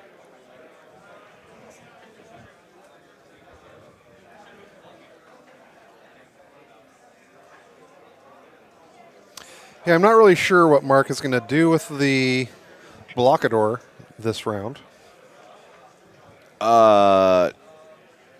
Get it away from the defeated war beasts that are coming. Hard commit it to the top zone, which you can't score because you don't have a unit up there. Hear him say, if we can kill the Hellmouth, we're doing pretty good. And you know what we did the math on earlier? What's that? Oh, and then Mark says, why did I move with our Hermit first? That was a terrible idea. Yeah. He basically just blocked his Blockador, Blockception. Bwah. I was surprised that he did that Bwah. Hermit first.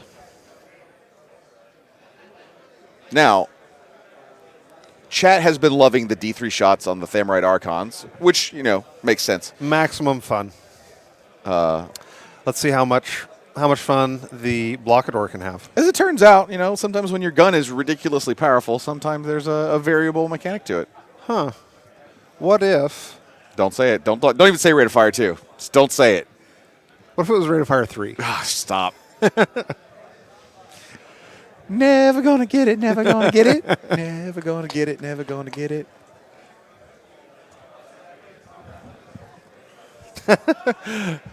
Mark Andre says, man, that was awful. Horribly played.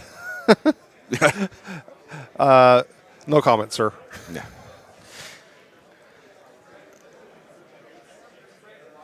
Three sprays. 3 sprays. Hey, the average.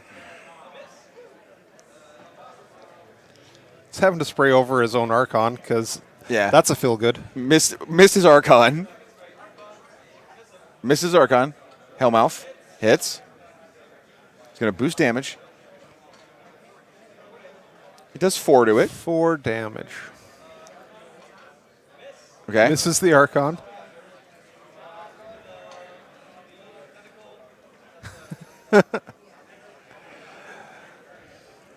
Okay, he hits the tentacle with the 3rd spray. Boosts. He leaves it at 1.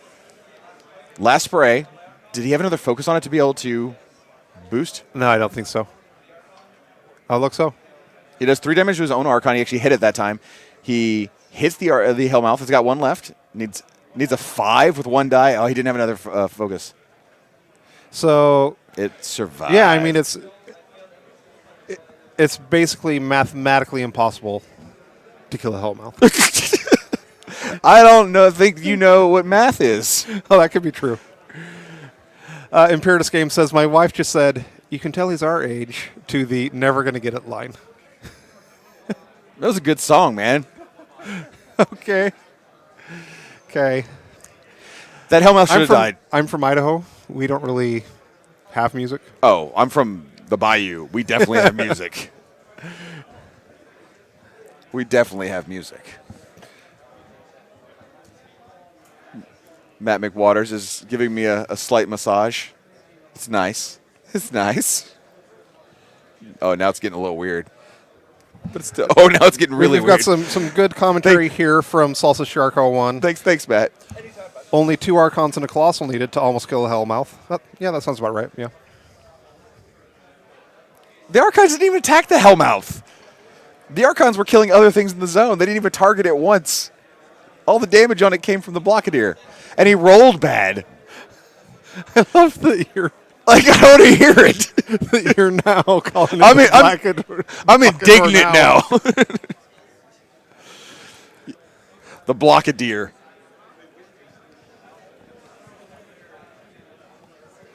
Does banjo music count as music according to Twitch chat? Yes, of course it does. Zydeco is a beautiful thing. GoLab, where are you going to? So Dave the Jedi Wookiee, fantastic name. He says, with Warriors of the Old Faith, if you are running Khador as a faction, do you have to choose a Khador caster? No. For Warriors of the Old Faith, you don't. For Flames in the Darkness, you do. That is spelled out in the Steamroller document. Okay. Flame says whatever caster you choose, it counts as that faction. Warriors of the Old Faith is a true hybrid in that it has a Theme Force benefit that says all models in this Theme Force are Khador and Protectorate. Okay. It's much like Heart of Darkness, which says all models in this Theme Force are Infernal models. Therefore, no matter which caster you have in Hearts of Darkness, it is an Infernal Theme Force. If you ever see a benefit says all models become Faction X, then it counts as that faction.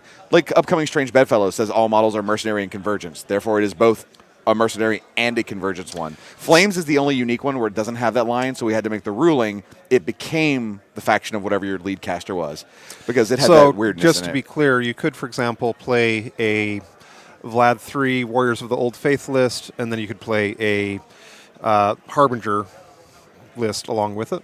In Protectorate, and you would be a Protectorate pairing. Yes, absolutely. Okay. Absolutely.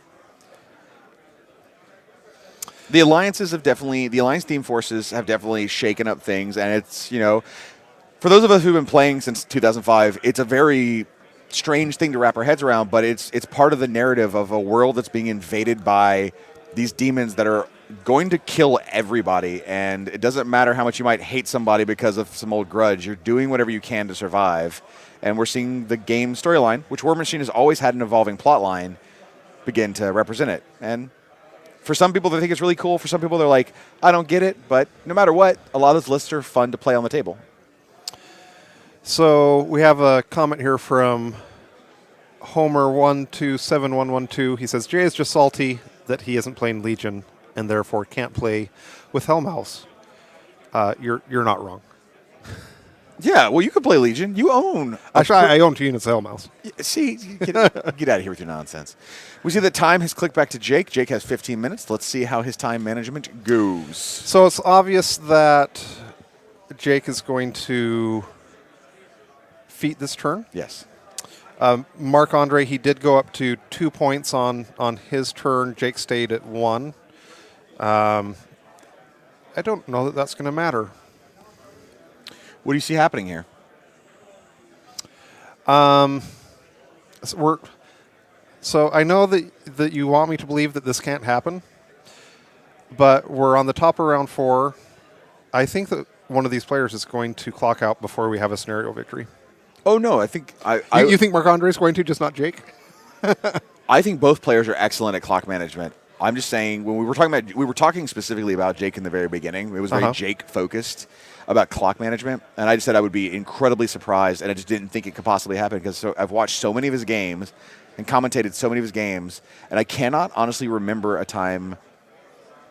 I mean, I'm sure he has, but I do not, off the top of my head, remember a time where Jake has clocked on stream or in a high-profile game. His time management is just usually really good. It's absolutely possible, though. Well, that is what I believe is going to happen. One of these 2 players is going to clock. Well, you may be very, very right. I mean, given that there is 24-ish minutes left on the top of turn 4. On the top of turn 4, I think you're probably very with right. Jake going into his feat turn. Yes. But he's going to be aware that he needs to be busting out this turn expeditiously. Yes.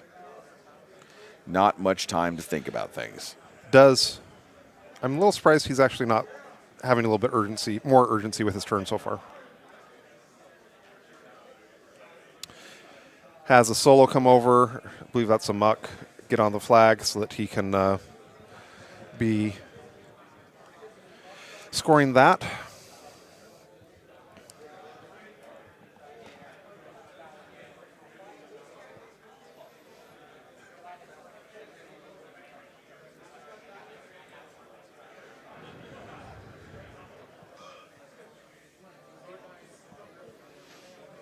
We'll see. Jake is still planning his turn out. So Jake did a charge with his tentacle. He was hoping to drag in the hermit, but it turned out that when he charged in there and got far enough to get in melee range, he was outside of command of the maw. Yeah. And so the tentacle disappeared. Womp, womp, womp, womp. Wow.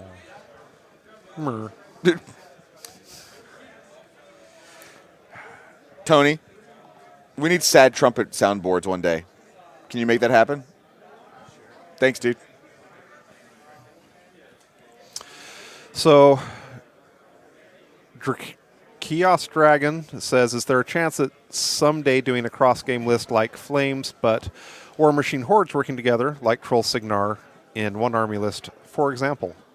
Anything is possible.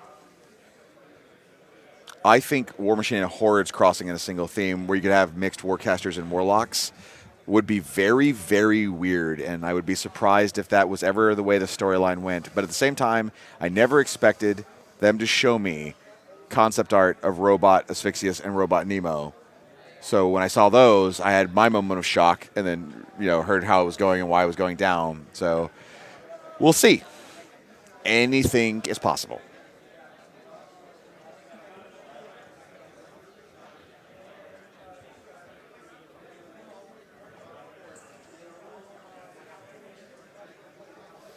Jake is still kind of talking through his turn and figure out where he needs to go.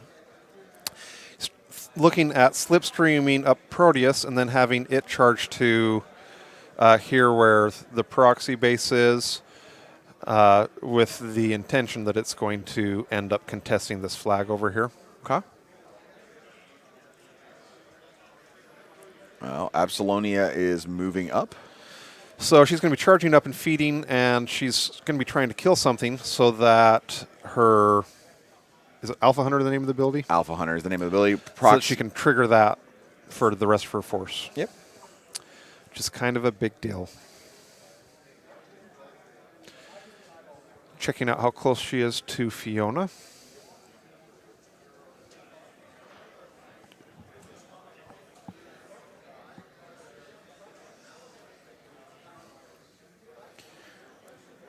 Twitch chat says, if anything is possible, does that mean that D3s might leave the game altogether? That's not possible. There's no lore future in which D3s don't exist. They'll never go extinct. Why would we want to have that much less fun?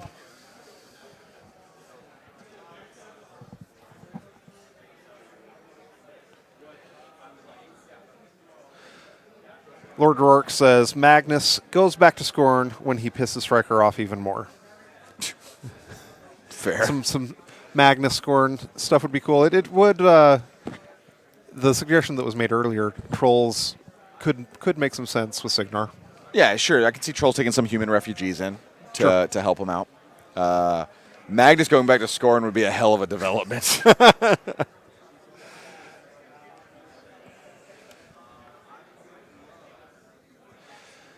Doing some psychosurgery now with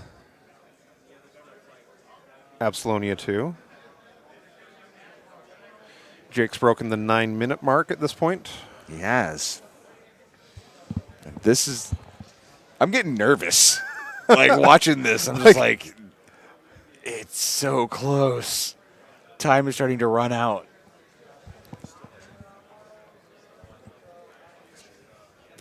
I think he does have his feet marker out now. I believe that's what's backed by Proteus. Yeah.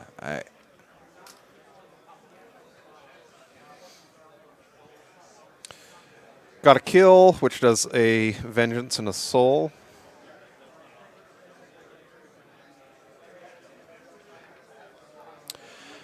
Mirror 1580 says, I feel like JVM's going to clock just to prove you wrong here.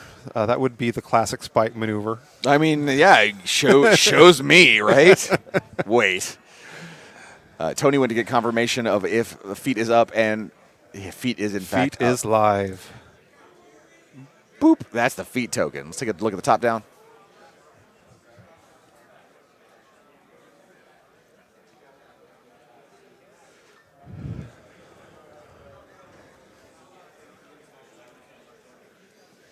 Let's take a look at the rest of our remaining games.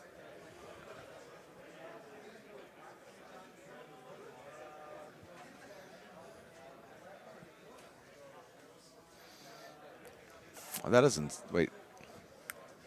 Brent's not in the Invitational, is he? Or am I crazy? Yeah, he is. Okay, well, what, man. You are crazy. I am crazy. I thought for some Looks reason. like we have. Yeah, we already knew that Ben had won, and Yeah. So it's just Juris versus Brent still going on? Yep. Okay, cool. Why did I think Brent? I knew he was in it. My brain sometimes threw me for a loop.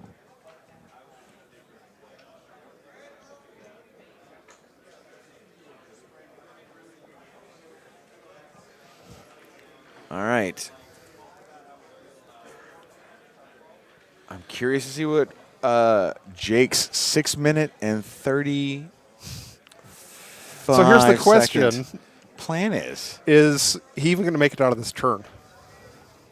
I don't know. And you've known Jake for a while. Like, you know that what I've been saying is like accurate. He has good clock presence. Like, he's got good clock awareness, right? So, what do you think's happening?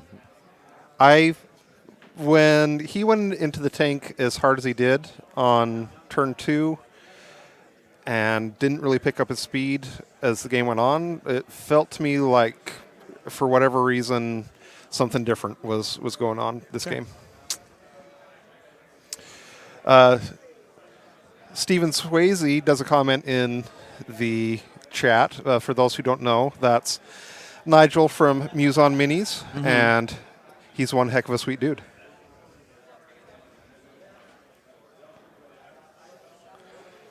And chat definitely believes the JVM has a plan. I think Mark has a plan too. He's getting a lot of time here to really assess the board and figure out what he wants to do. You know, I think there's a way that Jake comes out of this with some decent scenario pressure and then puts Mark in a position where he has to do something to really fight back. That's not accurate. You don't think so? No, I mean, do you see Jake rolling any dice right now? Doing anything besides fishing with his dice and tape? Oh, I'm saying there is a way where he can end this turn with some decent scenario pressure and make Mark have to fight back. It is possible. I don't think that's true at this point. Really, all Mark has to do is... Well, you know what? I bet in the next 5 minutes we'll find out which one of us is right. I would bet that's true. We do have here a Pierce Sternum says TikTok, and I don't know. Have you been watching the new Watchmen show yet on HBO? I have not. No. Why are you such a failure at life? I have a lot of other important things to be doing, and I would love to watch it, but I've got work. It's on Sunday, which I don't think they chain you to the desk then. I have other things I do outside of Privateer. Okay. I've been very busy, Jay. I do understand that you have a very sweet D&D campaign. Yeah. And But I like that you're like, I hear you got a sweet D&D campaign. the TikTok just made me think of Watchmen, the new TV show. It's been fantastic. I'm a huge fan of the original book, and I actually, that's part of the reason why I asked, because a lot of the people who are fans of the original book feel like they've missed the spirit of the comic. I like modern interpretations, like the new Joker movie that came out. I loved it. I thought it was well, great. it's DC, so of course you did. Well, no, I mean, it's a very different take on the yeah. character, and I thought it was a really well done movie. Let's get back to this game, though. Yeah. Down to 3.5 minutes. Still has probably 70% of his force to activate. Do you think that Jake doesn't realize? There's no way he doesn't know what the time is. Yeah. There's no way he doesn't. I don't know what's going on here.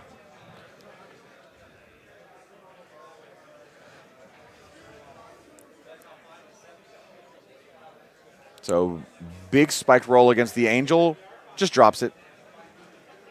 This is all coming Trying out of to the... kill out of the Nerf, I think. Yeah. Nerif ends up, I believe, killing... Kills Savio. Yeah, both the Angel and Savio. So the bottom zone is now scoreable. No, that Thamurite still... the Thamurite Archon is down there. Yeah, it's got his toe in. Jake is now under 3 minutes.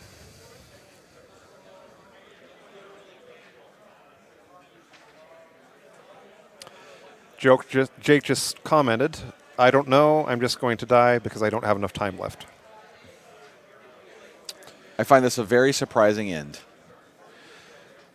Got a charge going on. Stays within the front arc of the Archon.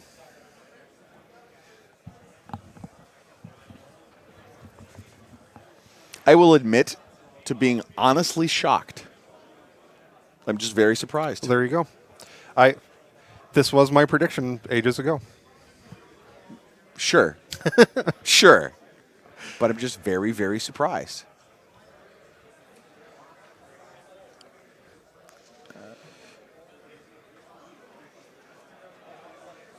So Seraph is moving up, taking D3 shots. I can't really, not sure who he's shooting right now. Where is Fiona? So let me show you where Fiona is with our nifty telestrator. So right here is where Fiona's hanging out. Ah, there she is. She's hiding behind. So obviously no range there. Yeah.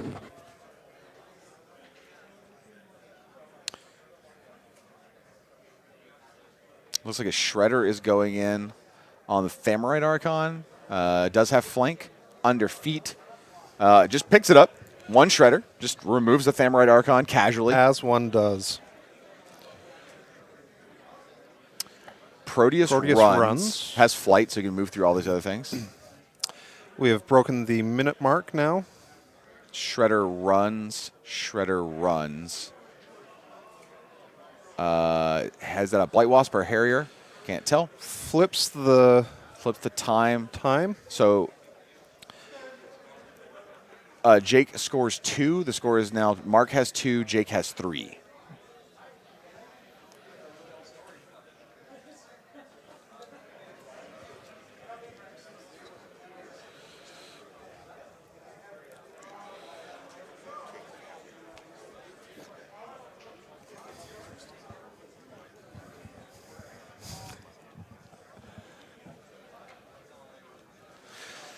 So really at this point, what Mark needs to do is protect his caster.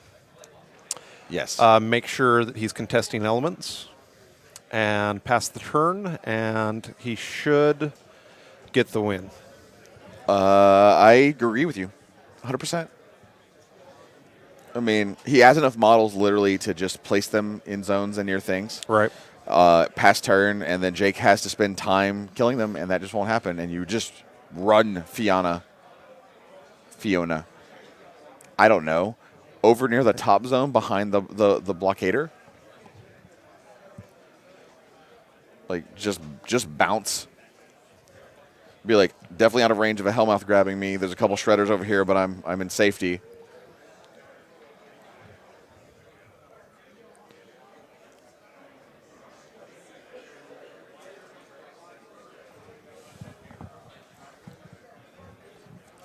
Oh, Percussionites are going to shimmy up.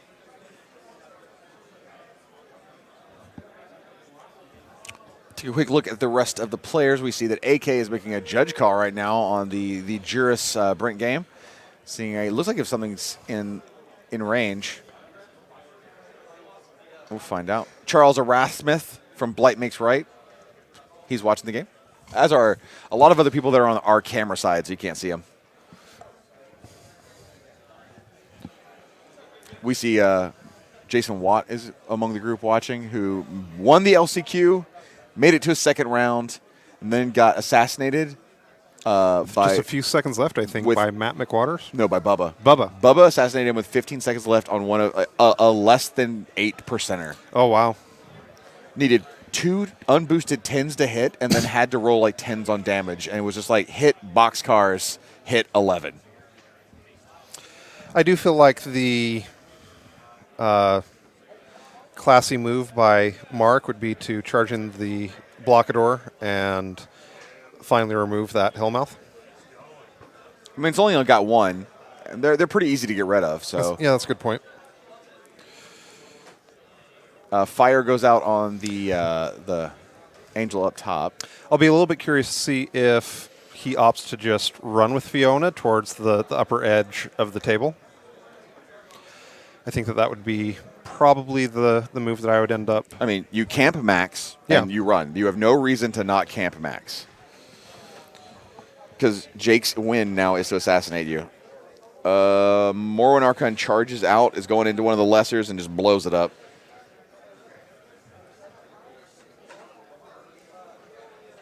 The blockader is charging the Hellmouth.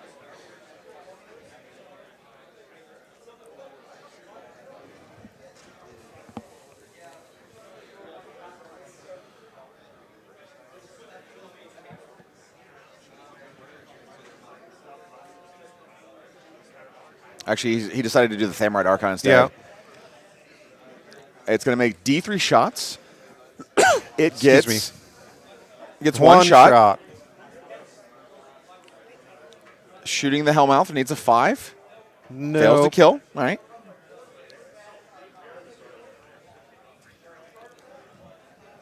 The good old, I'm a Thamrite Archon, I can't roll higher than a 1 on my D3. Blockader is going to show people just how trivial it is to remove Hellmouths. Looks like he's not. He's going to go down and try to kill some stuff down by the flag. So he gets 2 D3 sprays. 3 on the left side, 2 on the right side. So spray on the Hellmouth needs a 5 to hit. Hits, boost damage. Needs not very much. Hellmouth is gone.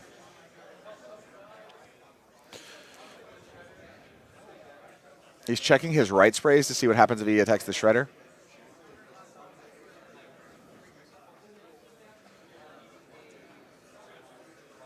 Okay, he's gonna spray on the right side. Hits the Blight Wasp and just kills it. Hits his own Precursor.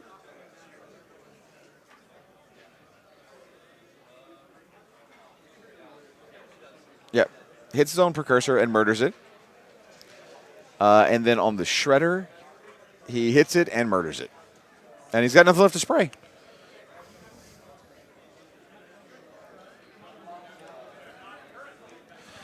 Mechanics are running over into the zone, and they're going to start scoring that. Yeah. And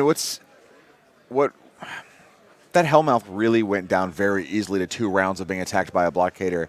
Yeah. Uh-huh. I mean, they're supposed to be a little bit more survivable. Yeah, you might want to look at adjusting those so that they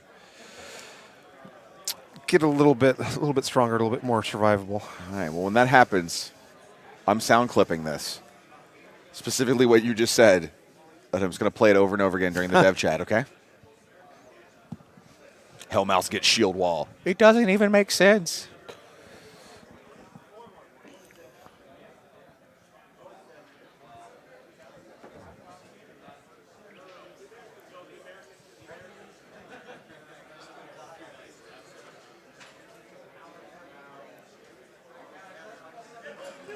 So Precursor Knight unit just sort of body blocking, getting in the way where it can. Mark is about to hit the 5-minute time limit. And I think what really matters here is what Fiona decides to do. Yeah. We have a charge on a Shredder by the flag. That Shredder gets popped in 1 charge. We have a charge in on the Seraph in the middle. Ends up getting missed. Gets hit by another attack. Let's just get a little damage in on it. Yeah. Does 9 points? Yeah. This is their mini feat turn. Because why not? When else are you going to do it? That's fair.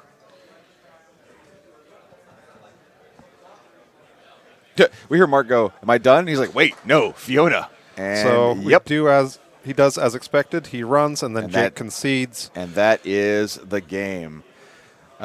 Jake realizes he just Can't. simply have any way to win. And we hear both players lamenting their plays. Both Jake and Mark are like, that was definitely not our strongest game, but they're having a really fun conversation about it and it seemed like they still enjoyed playing each other. Yeah. So that looks their end of this game. Mark takes it. He'll be moving on to the semifinals. And Jay, Top 4. I have a question, Jay. Yeah. That was a weird game. A little bit, yeah. That was a weird game to watch. But those happen in War Machine It does. sometimes. Uh-huh. Players spend a little bit of time dancing around each other. Yeah. They really didn't have any commitment. And, yeah, like you predicted, it went down to clock. Actually, sorry, Jake did not lose on clock. You were wrong. Lost on concession. Jake hand shook, and that was the end of the game. So I was right. Jake did not clock out. He just Okay. shook hands because he was absolutely going to clock out. He was, yeah. We'll be back very soon for the semifinals match and then afterwards for the finals match. So hang out in Twitch chat, hang out on Facebook, and we'll be back real soon.